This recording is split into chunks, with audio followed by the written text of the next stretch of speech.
Eu pediria aos irmãos que abrissem as suas Bíblias, convido os irmãos a acompanhar comigo, no livro de Efésios, no capítulo de número 2. Efésios, capítulo de número 2, versículo número 13 ao 22.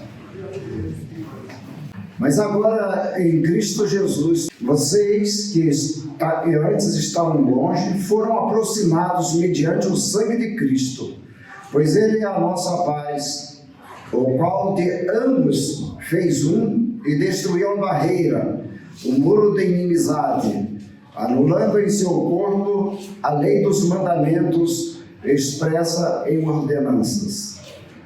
O objetivo dele era criar em si mesmo, dos dois, um novo homem, fazendo a paz, e reconciliar com Deus os dois em um corpo, por meio da cruz, pelo qual ele destruiu a inimizade. Ele veio e anunciou a paz a vocês que estavam longe, e paz aos que estavam perto, pois por meio dele, tanto nós como vocês, temos acesso ao Pai por um só Espírito. Portanto, vocês já não são estrangeiros nem forasteiros, mas concidadãos dos santos e membros da família de Deus, edificados sobre o fundamento dos apóstolos e dos profetas, tendo Jesus Cristo como pedra angular, no qual todo edifício é ajustado e cresce para tornar-se um santuário santo no Senhor. Nele vocês também estão sendo edificados juntos para se tornarem morada de Deus por seu Espírito. Amém? Os irmãos podem se assentar. O tema da mensagem é a igreja visível e a igreja invisível. Aqui o nosso irmão Paulo, o apóstolo Paulo, ele vem nos lembrar e nos ensinar o que Cristo veio, qual foi a missão de Jesus vindo à Terra, né? Ele veio aqui para que o mundo tivesse uma alternativa de salvação, um plano de salvação. Este é o grande plano de salvação de Deus para com a humanidade. Enviar o teu Filho, né? Para que vivesse entre nós e aqui se formasse uma família, e é dessa família que esses versículos aqui está dizendo, né? Nos últimos 7 domingos nós aprendemos aqui a respeito dos vários tipos de igreja que nós temos na nossa geração. Essa geração é uma geração que é a geração que vai morar no céu, né? É a geração mais privilegiada de toda a humanidade. É a última geração que está vivendo e que está tendo essa grande oportunidade. Então, nos últimos 7 domingos, nós fomos ensinados aqui sobre as 7 igrejas, né? Sobre a ótica de Jesus Cristo. Por isso, nós temos uma igreja que ela é visível aos olhos humanos, e nós temos uma igreja que é invisível aos olhos de Deus. E é dessa igreja que nós devemos pertencer, né? É essa igreja invisível. E é para esta igreja que esses versículos aqui vêm hoje falar, nos alertar e nos mostrar o porquê Jesus veio.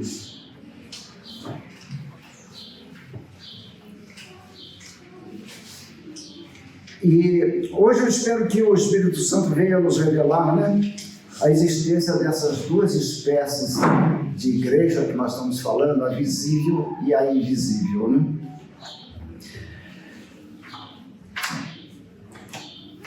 E nós podemos dizer que a igreja visível, né, ela se divide ainda em duas espécies de igreja, tá? A primeira espécie é aquela vista com os olhos humanos, né? Sobre o conceito denominacional, aquelas igrejas que têm placa, que têm nome. Essa é a igreja visível, né? Que todos acham que isso é uma igreja. Ela está dentro de um local, um espaço arquitetônico, né? E que muitos chamam isso aí de igreja. Mas que, na verdade, isso é uma visão na ótica humana. Essa é a igreja visível, que o homem enxerga, que vê.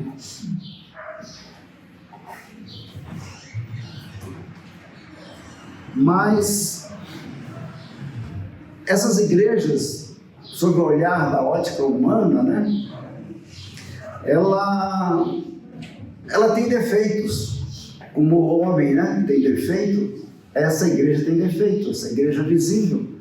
Porque ela é uma igreja que ela é partidária, ela acaba se subdividindo, né, em facções.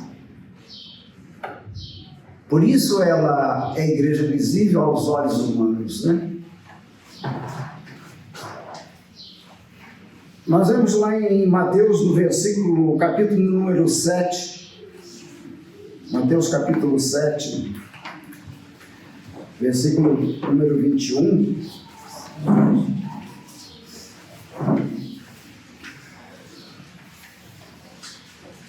vai nos dizer assim: nem todo aquele que me diz, Senhor, Senhor, entrará no reino dos céus, mas apenas aquele que faz a vontade de meu Pai que está nos céus. Muitos me dirão naquele dia: Senhor, Senhor, não profetizamos em teu nome? Em teu nome não expulsamos demônios? E não realizamos muitos milagres? Então eu lhes direi claramente: nunca os conheci. Afastem-se de mim, vocês que praticam mal, né? Então, é desses que vivem nessas igrejas desta forma, que se acham estar, né, pertencendo a essa igreja de Cristo, mas que estão vivendo uma vida não conforme a vontade de Deus, não conforme os critérios de Jesus para a igreja. Jesus tem alguns critérios, né, para esta igreja que ele aceita como igreja. Ele aceita como aquela igreja que vai ser arrebatada. Que a grande esperança nossa é pelo arrebatamento. Mas para sermos arrebatados, nós temos que estar em conformidade com esta igreja invisível, a igreja de Cristo, a igreja noiva, a igreja que vai subir. Glória a Deus. Porque assim como Jesus subiu aos céus, após, né, nós conhecemos bem toda essa passagem, diz que um dia ele voltará da mesma forma, assim disse os anjos, né? Aqueles que viram a partida de Jesus quando ele subiu aos céus. Da mesma forma que ele subiu, ele voltará. E nós sabemos também que assim como o Espírito Santo veio, ele voltará. Nós vemos lá em Atos que diz que o Espírito Santo, quando veio sobre aqueles que estavam esperando ali, que eram mais de 120 pessoas, né, que estavam reunidos num cenáculo, sob a ordem de Jesus Cristo, que quando ele foi, ele falou: não saiam de Jerusalém até que do alto sejais revestido de poder. Eles ficaram ali em oração, aguardando a vinda do Espírito Santo sobre eles. E o Espírito Santo veio e está em cada coração. Por isso que nós somos templo do Espírito Santo. Por isso que nós somos essa igreja invisível. Quando nós estamos com o Espírito Santo dentro do nosso coração. E da mesma forma como o Espírito Santo veio, né? E veio como que um vento impetuoso que invadiu todo aquele local, né? Em forma de línguas de fogo partida, né? Como se línguas de fogo, né, tivessem partidas. E ele veio sobre cada um daqueles que estavam ali reunidos. E a partir daí esses se tornaram igrejas, porque diz que a palavra de Deus diz que Deus não habita em templo construído pela mão humana. Por isso que nós somos o templo vivo do Espírito Santo.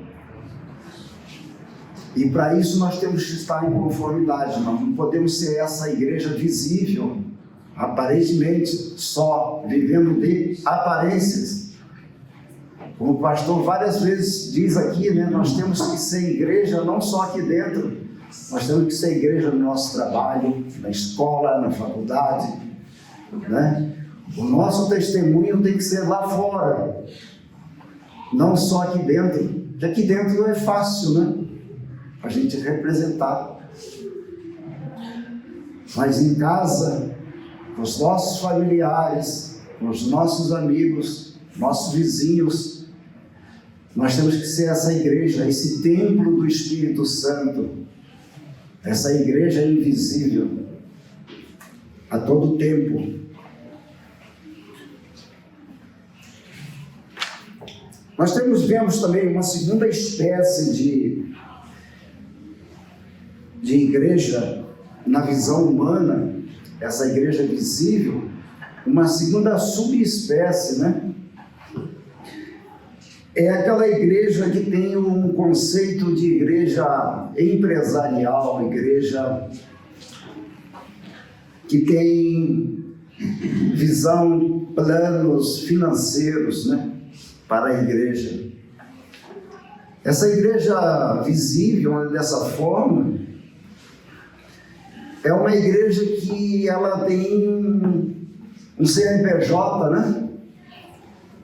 Acho que todos os irmãos sabem o que é um CNPJ, né? É um número de inscrição reconhecido por um órgão governamental que dá certos privilégios para esta instituição que tem um CNPJ, dela angariar fundos, né? De buscar benefícios financeiros, dela poder abrir uma conta bancária, né?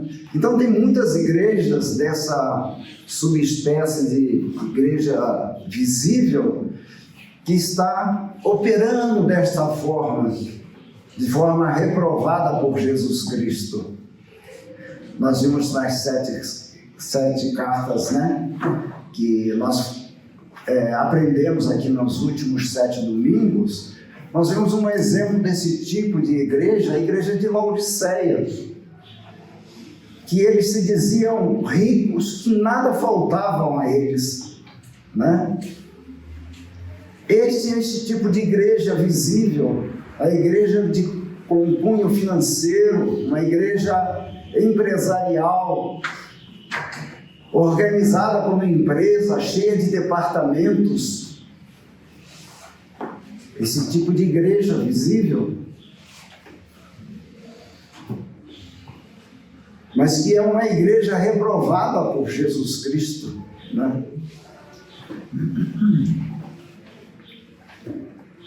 Nós vamos lá em 2 Pedro,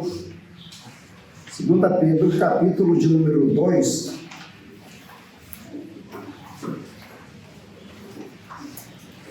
no versículo de número 1 a 3, 2 Pedro 2,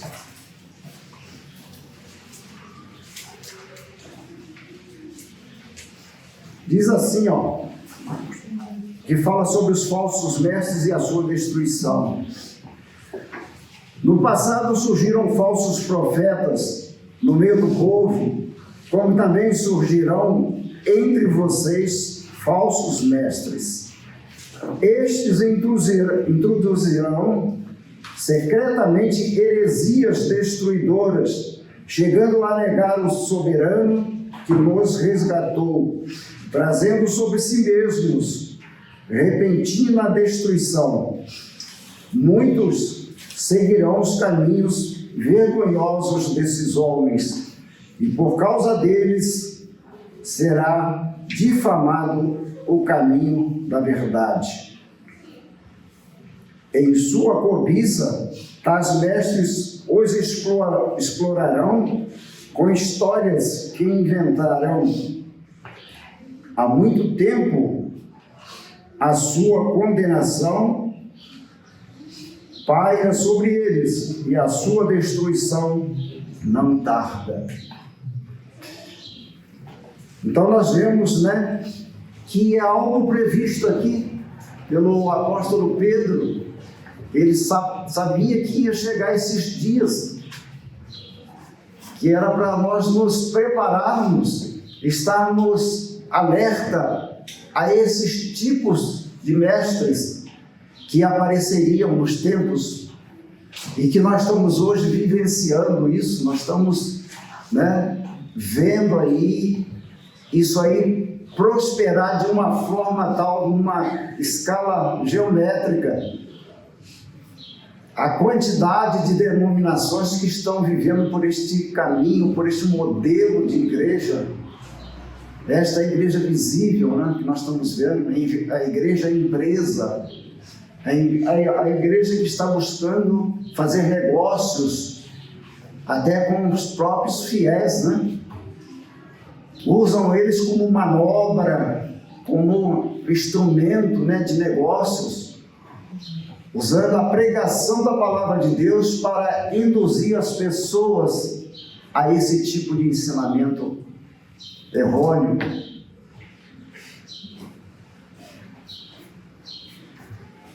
Por isso a igreja visível, ela é condenada por Deus, Jesus também nos alertou muito sobre isso aí.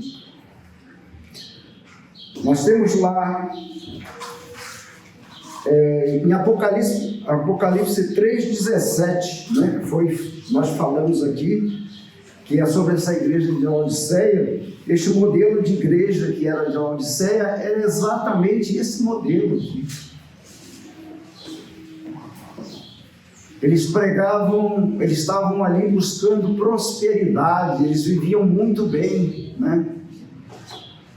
de forma rica financeiramente, mas Jesus falou que eles se achavam ricos, mas na verdade eles eram pobres, espirituais, miseráveis, Nós vemos a exortação que Jesus faz para esta igreja. Então, para essa igreja visível que nós estamos falando agora, nesse momento, essa igreja empresária, essa igreja de negócios, que são bancas de negócios, nós vemos em Mateus também, no capítulo de número 6, versículo 19 ao 21, não acumulem para vocês tesouros na terra, onde a traça e a ferrugem destrói, e onde os ladrões arrombam e furtam, mas acumulem para vocês tesouros nos céus, onde a traça e a ferrugem não destroem, e onde os ladrões não arrombam nem furtam, pois onde estiver o seu tesouro, aí também estará o seu coração. Aí está o perigo, da gente estar voltado para as coisas materiais, as riquezas dessa terra, querendo acumular riquezas aqui, acumular patrimônio, tendo metas voltadas, priorizando negócios para o ganho das coisas materiais. Aqui Jesus está nos alertando que aqui tudo que você fizer pode ser destruído a qualquer momento. Você pode investir aqui em ações, achar que vai ganhar um bom dinheiro, de repente as ações caem na bolsa de valores e você perde grande parte, né, do seu patrimônio acumulado. Então aqui você está correndo sempre o risco de perder. Por isso ele alerta aqui, mas acumulem riquezas no céu. Glória a Deus. Acumule galardões, né? De que forma você faz isso, né? Fazendo a obra de Cristo que Cristo nos incumbiu de fazer. É dessa forma que nós vamos acumular riqueza no céu. A gente levar o Evangelho a toda a criatura, né? Como é a ordenança de cada um de nós. Quando Jesus disse, né? Ide fazer discípulos de todas as nações. Ele está dizendo, né? Ide pregar o Evangelho a toda a criatura, né? Quem crer e for batizado será salvo, mas quem não crer já está condenado. Não tem, né? Não tem mais ou menos, né? É bem taxativo o negócio. Ou crer e obtém a salvação, ou não crer e já está condenado. E como só há dois caminhos, né? Ou está no céu, ou está no inferno. Não existe a possibilidade de você estar com um pé no mundo e outro pé no céu, né? Só tem uma escolha, tem que fazer. E muitos não querem fazer essa escolha que é a melhor, né? Preferem ficar nessa escolha de viver do bom e do melhor aqui dessa terra. E essas igrejas visíveis, eles pregam isso aí, né? Nós nascemos, não foi para sofrer, nós nascemos para comer o melhor dessa terra.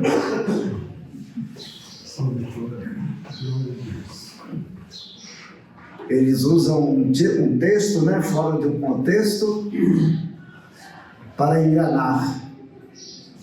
Que isso é um evangelho de enganação. Esse evangelho de prosperidade, né? O evangelho de ostentação, ostentação de coisas materiais, isso é um evangelho de enganação. Mas o verdadeiro evangelho, né? É pregar Cristo, né? Glória a Deus. É pregar a salvação através da cruz. Glória a Deus. A cruz é tudo para nós. E só pela cruz, né?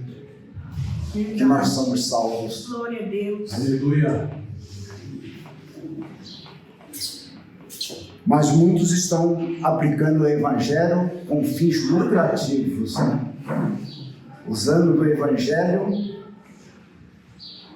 para poder se transformar de forma bilionária, né? Glória a Deus. Muitos estão usando o evangelho para comprar um jatinho particular, para comprar fazendas.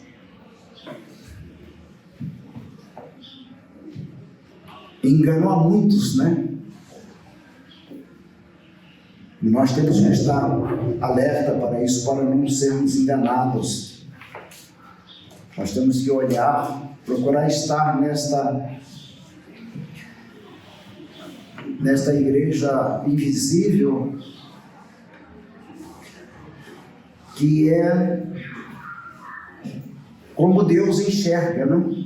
Deus está enxergando a igreja. Quando ele fala, ele trata como igreja, ele está falando dessa igreja invisível. Porque essa igreja invisível é que o homem não consegue ver, porque essa igreja ela está no coração de cada um. O coração de cada um de nós é o templo do Espírito Santo. Glória a Deus. Esta é a igreja verdadeira. Cada um de nós somos uma igreja. Somos um templo que o Espírito Santo habita.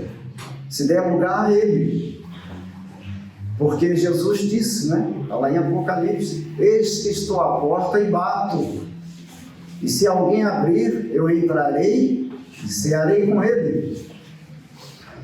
Então Jesus está à porta, está batendo. O Espírito Santo quer fazer morada em cada coração. Que a vontade de Deus é que todos se arrependam e sejam salvos. Deus não quer que ninguém se perca. Esta é a vontade dele. É que todos se tornem igreja, que todos se tornem templo do Espírito Santo. Esta é a vontade de Deus. Glória a Deus. Deus não tem outra vontade senão essa. E esse grande amor dele, né? Que Deus amou o mundo de tal maneira, né? Que deu o seu Filho unigênito para que todo aquele que nele crer não pereça, mas tenha vida eterna. Então você vê o grande amor de Deus por querer ter essa igreja invisível para Ele. Já foi cantado aqui no louvor que falou sobre, vai ser lindo, né, a subida da igreja, da noiva, do encontro da noiva com o noivo que é Cristo. Aleluia. Vai ser lindo, né, esse encontro. Quando a trombeta soar. E agora Jesus não vem aqui para nos buscar. Nós vamos, né, ser levados até Ele. E nós não vamos precisar nem nos esforçar para ir até Ele, né? Porque o Espírito Santo que está em nós é que vai subir junto com a gente. Por isso que nesse momento, quando houver um arrebatamento da igreja, o Espírito Santo sai da terra. Não terá mais o Espírito Santo aqui na terra, porque o Espírito Santo que está em cada coração vai subir nesse momento. É o Espírito Santo que vai nos elevar. O arrebatamento vai ser dessa forma. Não é por nós que nós vamos subir, é o Espírito Santo que vai nos elevar junto com Ele, porque Ele está dentro do nosso coração. E aí o Espírito Santo sai da terra. Aleluia. Por isso que esse encontro vai ser muito maravilhoso. Nós vamos presenciar isso aí, estando no corpo, né? Agora num corpo glorioso, né? Um corpo transformado, porque o Espírito Santo, ele vem para nos transformar. E aqui fala, né, no versículo que nós lemos, que Jesus veio para unir dois povos num só. Aleluia. Porque antes nós estávamos separados pela lei, que fala no versículo, né, da abertura. Nós estávamos separados pela lei, porque a lei era para o povo judeu, o Israel de Deus.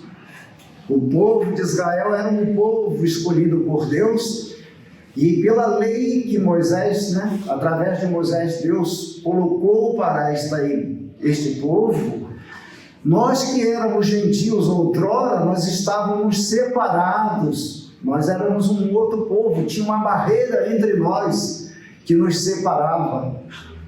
Mas quando foi consumado na cruz, né, a morte de Cristo, diz que esse véu se rasgou do céu abaixo, e o véu que abria, que nos separava, já não separa mais agora. Nós somos agora, né, um só povo.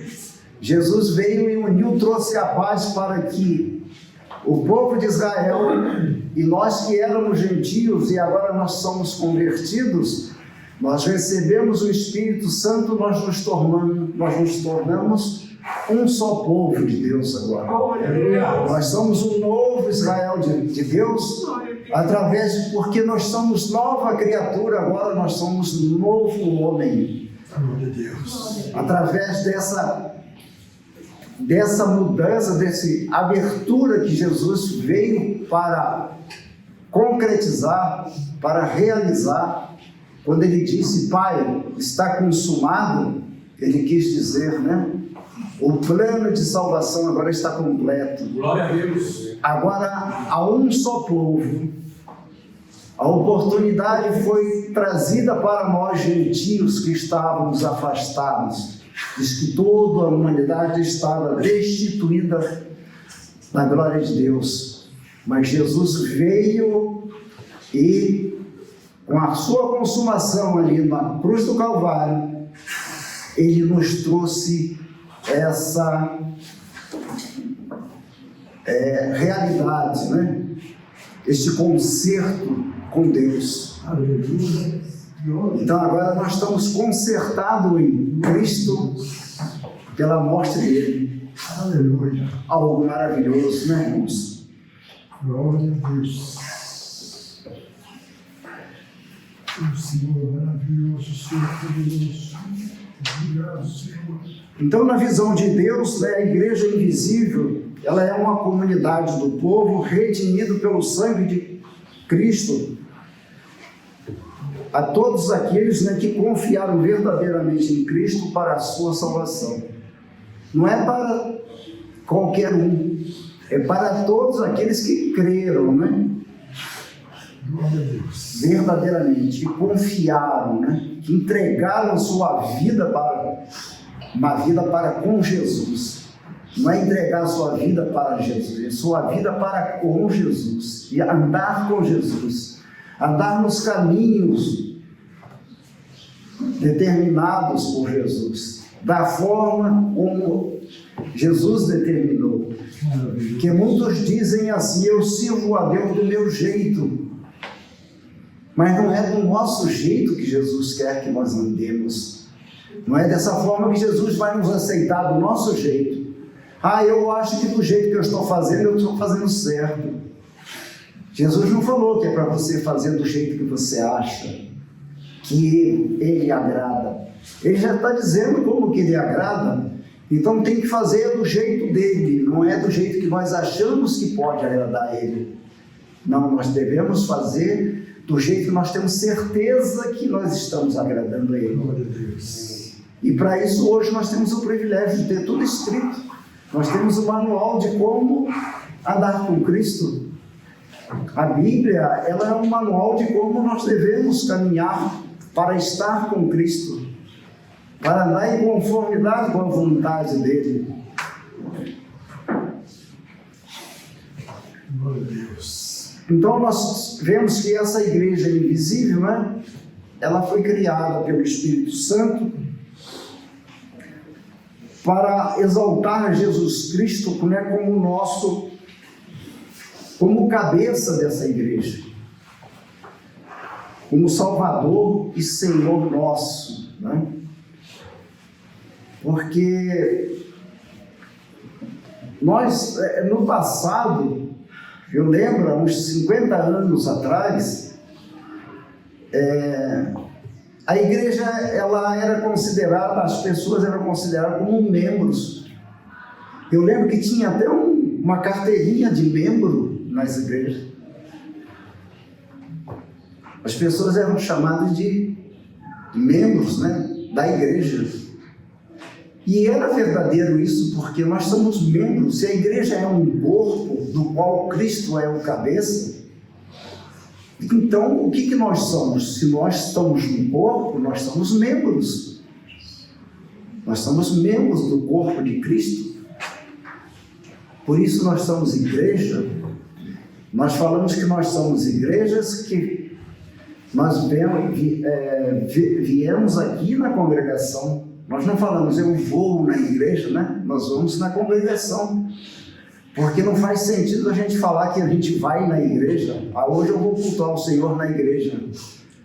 Mas não, a igreja, se a igreja somos nós somos membros, nós somos a igreja e Ele já está em nós.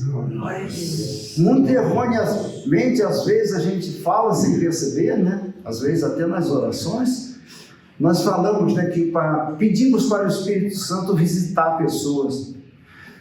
Mas é erroneamente, porque o Espírito Santo não visita ninguém. O Espírito Santo, ele não é visitante, ele é habitante, ele só habita. Glória a Deus. Ou ele está ou não está, ele não vai para visitar e ele volta. Ele não vem aqui na igreja, ele já está na igreja, é a igreja que vem até aqui, na congregação. Eu sei que é um pouco confuso, né, da gente entender isso, né, mas a gente precisa entender dessa forma. Que nós somos igreja, que nós não viemos na igreja, que nós não vamos à igreja. Nós somos a igreja que vamos até um local para aprender. como nós devemos ser como igreja. Glória a Deus. Nós estamos aqui para nós aprendermos como nós temos que andar como igreja.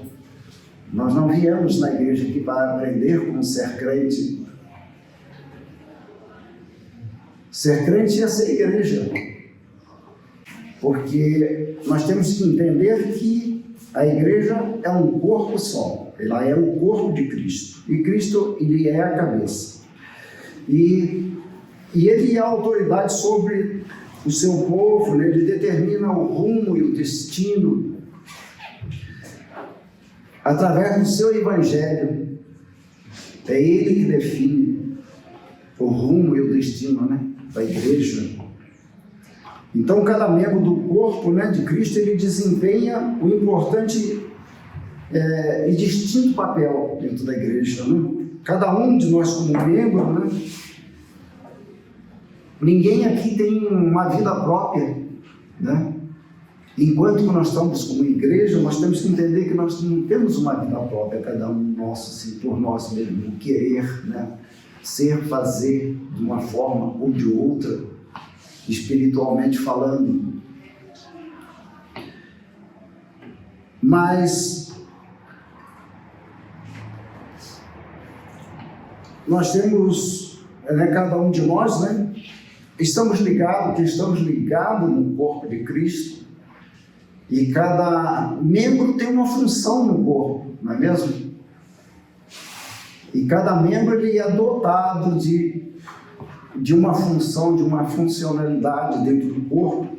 Nós vemos lá em 1 Coríntios 12,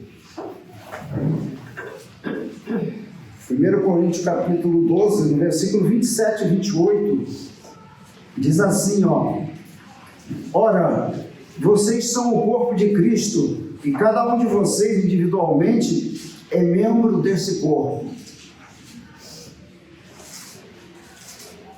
Assim, na igreja, Deus estabeleceu primeiro apóstolos, em segundo lugar profetas, em terceiro lugar mestres, depois os que realizam milagres, os que têm dons de curar, os que têm dom de prestar ajuda, os que têm dons de administração e os que falam diversas línguas.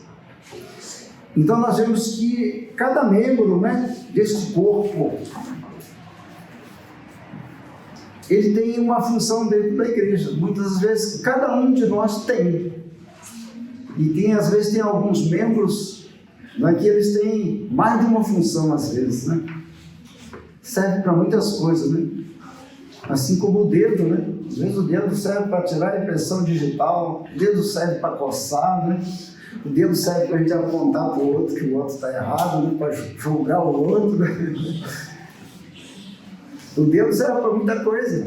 Passar a mão lá na panela, no fundo da panela do doce, tirar e passar na boca, né? Mas voltando aqui para o espiritual, nós vemos aqui que cada membro dentro da igreja, cada um tem um dom, né? São os dons espirituais que cada um tem. Outros têm os dons ministeriais, né? Uns têm o dom de ensinar, outro tem o dom de pregar a palavra.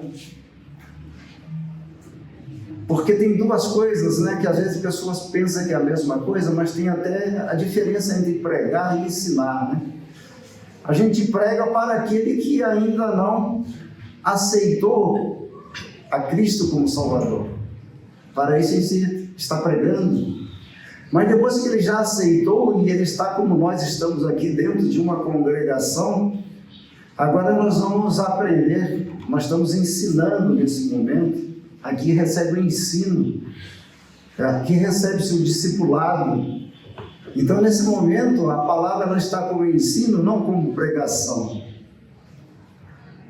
Porque nós temos que ser ensinados, nós temos que passar por esse período de discipulado, porque nós temos uma ordenança de Cristo, né?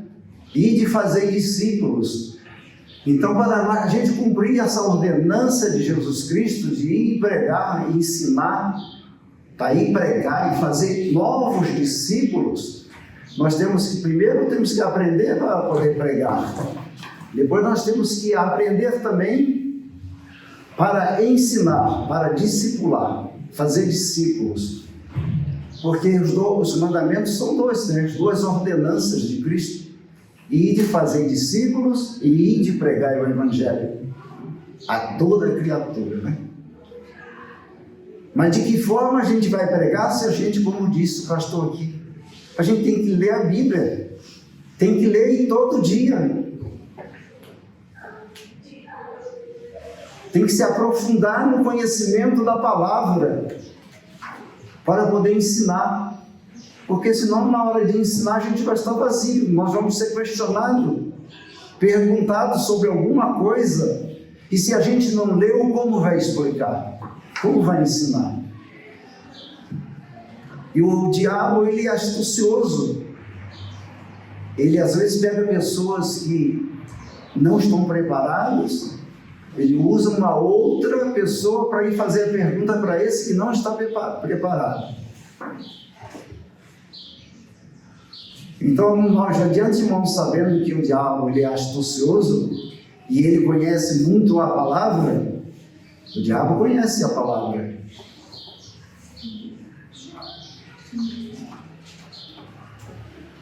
Então, nós temos que nos preparar, nós temos que, cada um de nós como membro, nós temos que perceber qual é o nosso dom que Deus, que para cada um o Espírito Santo vai dar, é conforme a vontade do Espírito Santo, não é conforme a nossa vontade. Eu quero ter o dom de curar. Não é dessa forma, né, que os dons são distribuídos. Os dons são distribuídos conforme a vontade do Espírito Santo. Ele usa quem ele quer e da maneira como ele quer. Não como a gente quer, como a gente deseja. É bom que a gente deseja, né? Desejar, você pode desejar ter todos os dons, mas nem sempre, né, será possível. Tem muitos que têm 2, 3, 4 dons, tem outros que têm um dom só.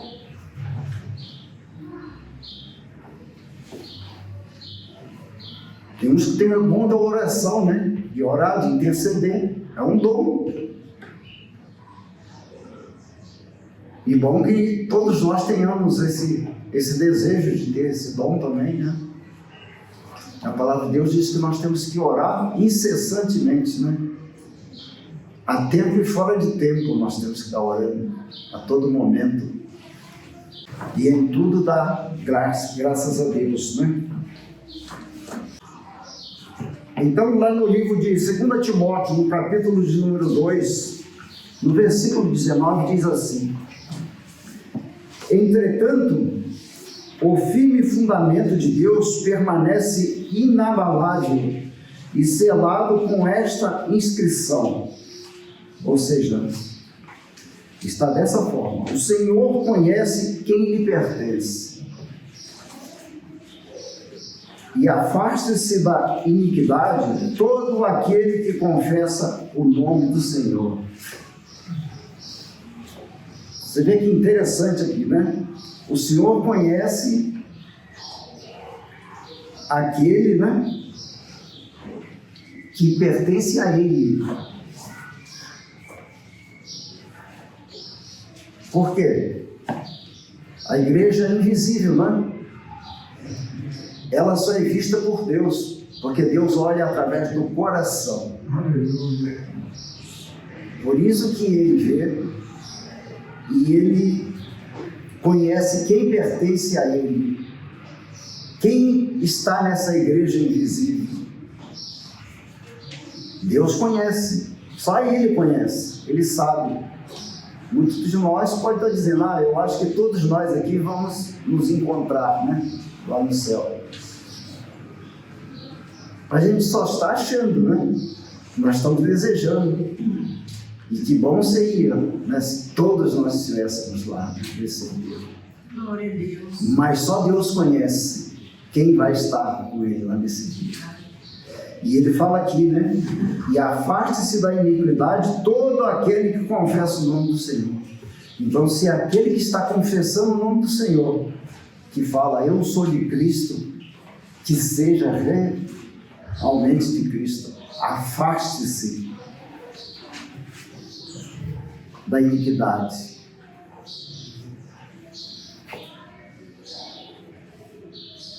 Afaste-se do pecado. É isso que o versículo está dizendo aqui, né? Se você quer pertencer a Ele, afaste-se do pecado. Afaste-se da iniquidade deste mundo. Deixe de desejar as coisas desse mundo. Às vezes nós invejamos até as coisas que o ímpio tem. Não é verdade? Nós olhamos assim e falamos, puxa, mas eu sirvo a Deus. Né? Eu falo tanto de Deus. Eu falo de Deus e eu não tenho tudo que aquela pessoa tem, que ele não está nem aí com Deus, mas olha só como é que ele é rico. Então isso é invejar as coisas, né? Do ímpio.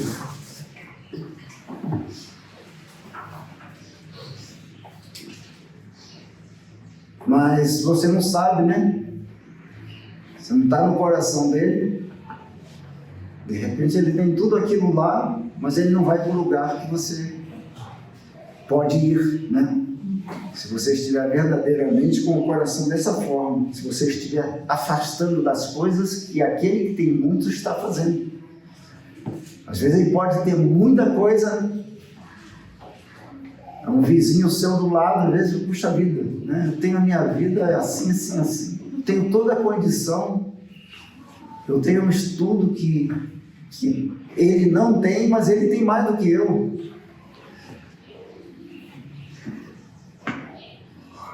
E aí, aqui no versículo está dizendo, afaste-se da iniquidade todo aquele que confessa o nome do Senhor. Então, nós temos que afastar dessas coisas. Não querer desejar essas coisas desse mundo, dessa forma. Não é ficar almejando as coisas maravilhosas das trevas. Isso vai nos afastar de estar com Cristo.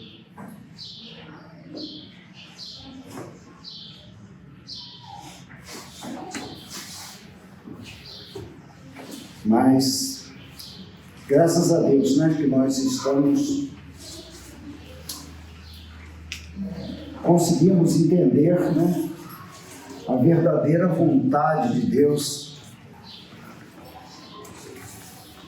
Outrora nós estávamos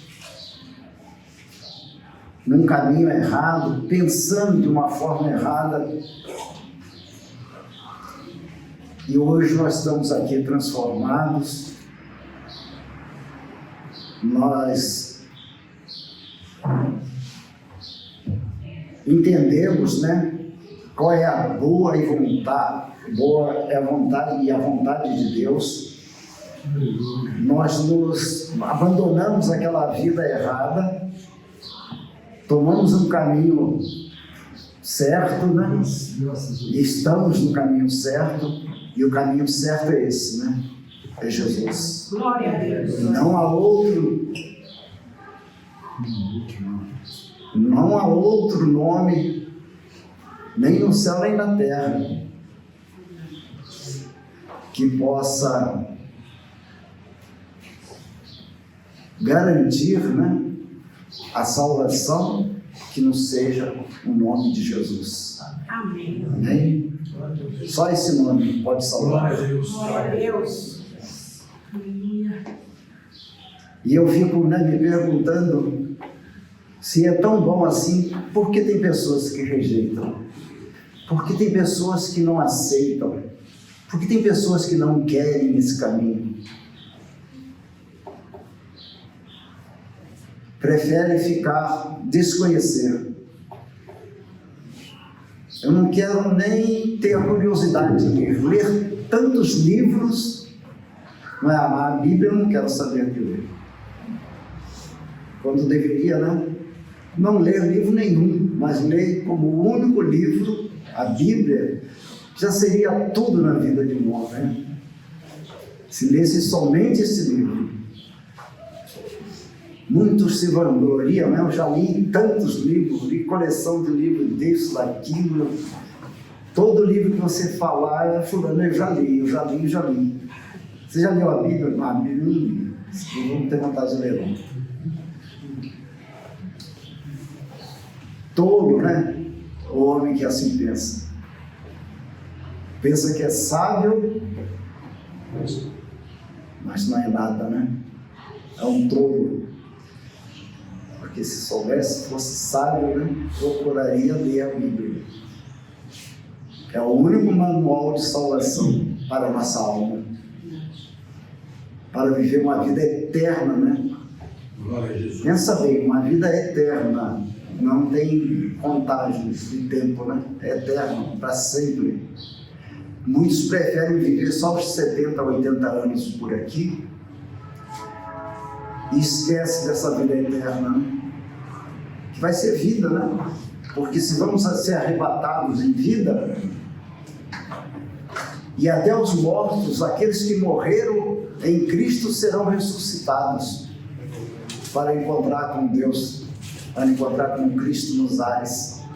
Diz que primeiramente os mortos ressuscitarão num corpo glorificado e subirão também junto com os vivos.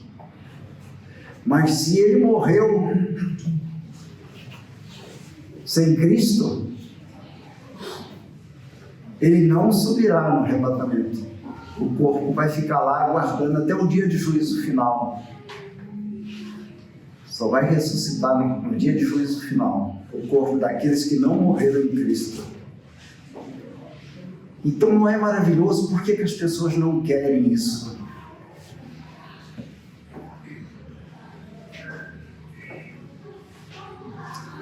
Quantos aqui querem ir para esse lugar?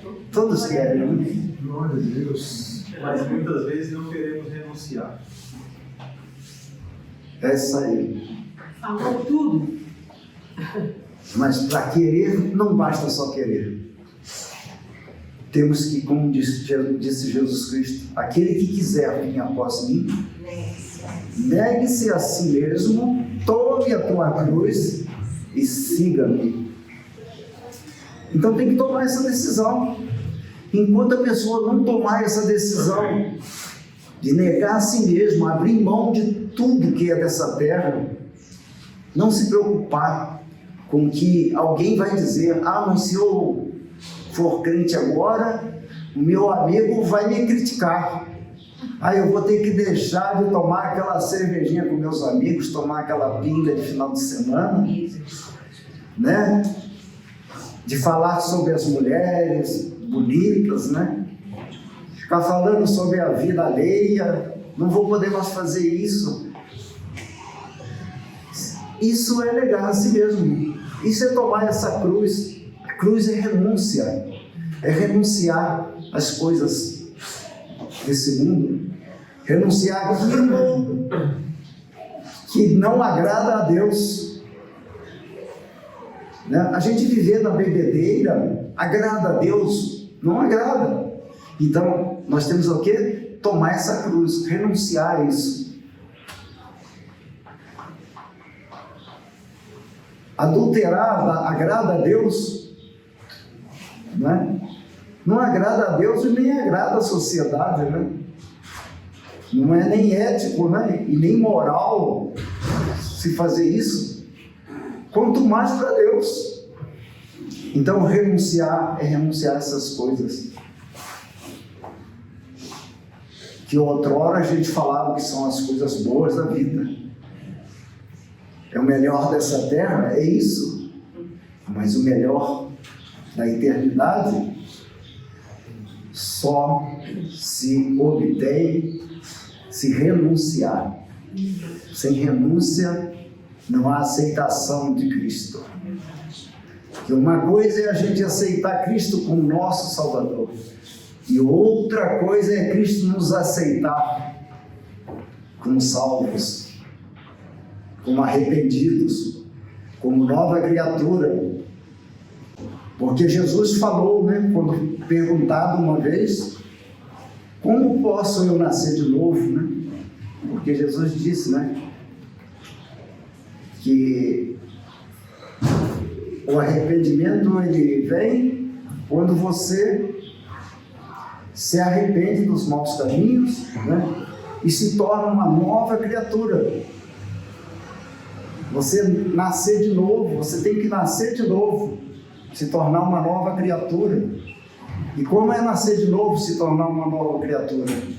É abandonar tudo aquilo que outrora fazia de errado, começar a fazer as coisas certas que agradam a Deus, viver em obediência à palavra de Deus. Isso é se tornar nova criatura. Então, amados, vamos viver dessa forma, né? Afastar-se da iniquidade e confessar o nome do Senhor em santidade. Glória a Deus. Aleluia. Porque só em santidade o Espírito Santo vai morar no nosso coração. Amém. O Espírito Santo não entra no coração daquele que não está santificado. Verdade.